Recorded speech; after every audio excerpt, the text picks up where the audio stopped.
Hello. The next question, the next topic is about the variance estimation. So we derived the asymptotic variance earlier, which took this form. We like G inverse omega G inverse. This is written in this way. And how can we estimate them? So first, omega is obvious. Omega, tau is a number you choose, so it is a known number, and you know how to calculate this. Simply expectation of x prime xx prime. It's not a big problem, but the main problem is here. The density need be calculated. It is unknown. Then how can we calculate that? There are many simple ways to simplify that, but like first, it is important to observe that it is related to the residual. So define the residual in this way.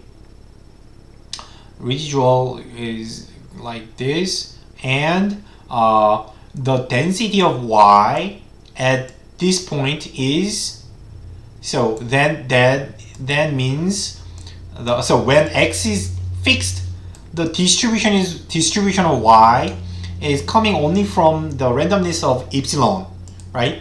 So because x beta plus y equals to x beta plus epsilon, but x beta is now fixed. It is not random because it is conditional distribution. Therefore, distribution of y conditional on x is simply the distribution of epsilon given x. And then when y equals to this, epsilon equals to 0.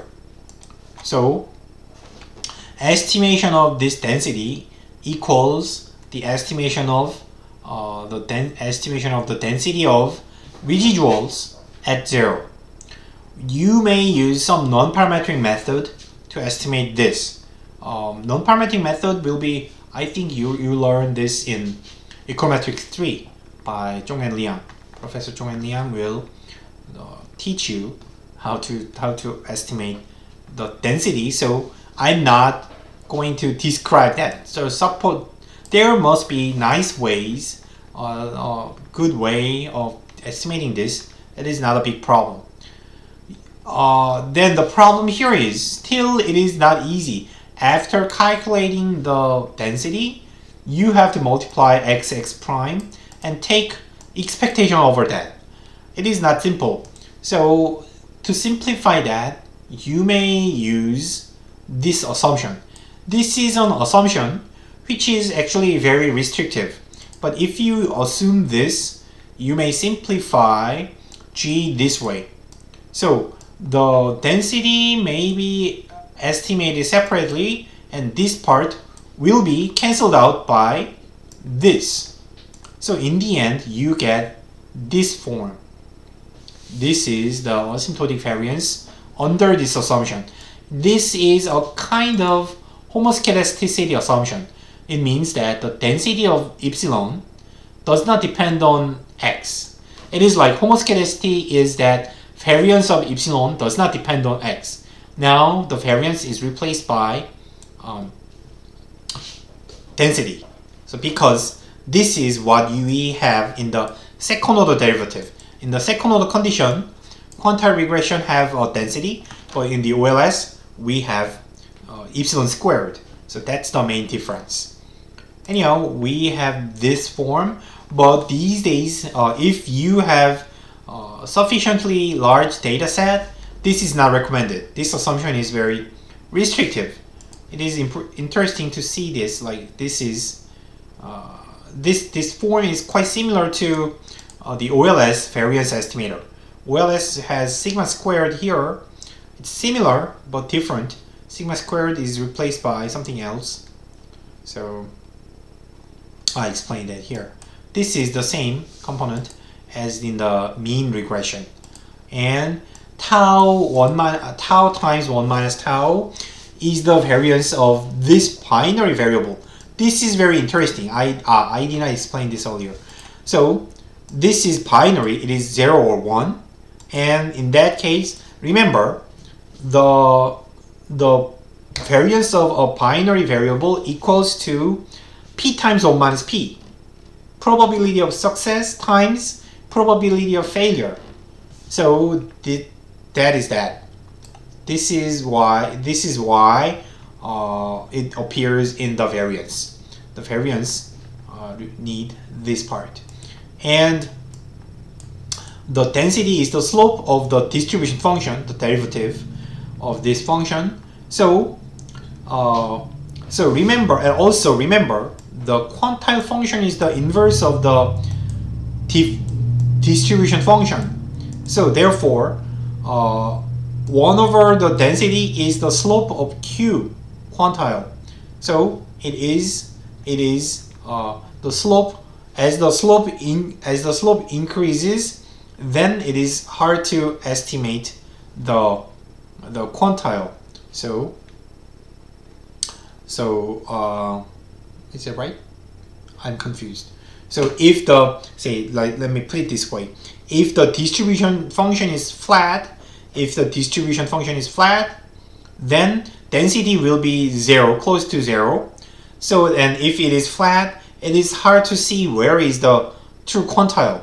So like the 90% and so flat distribution is hard to estimate the quantile, and so the smaller the density is, the larger the variance is. So as the density goes to 0, in the end, if the density is 0 everywhere, then the distribution function will be flat, and then inverting the flat function is very difficult. A small error will change the result a lot. Therefore, the density is in the denominator. That is the correct intuition behind it. And okay, anyhow, the variance will be calculated by the program, so I do not worry much about this.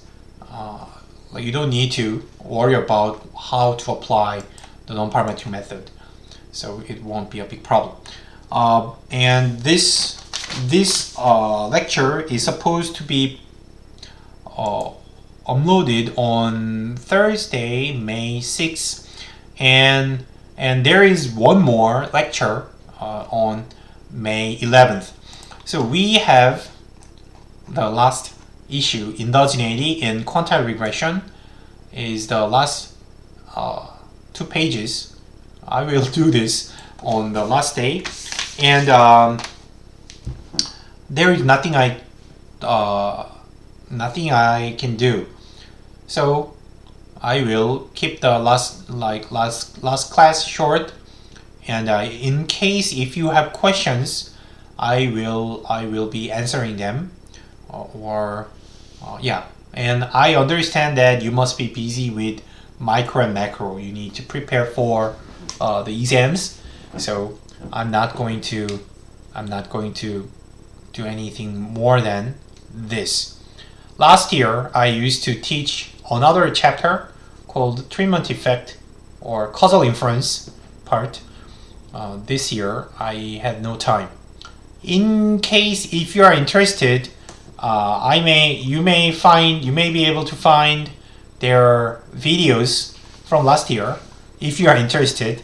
And in case if you are interested, let me know. I can tell you where the videos are, and I can send you the lecture notes. Okay, and thank you for watching. I will come back next week with a short last lecture. See you later.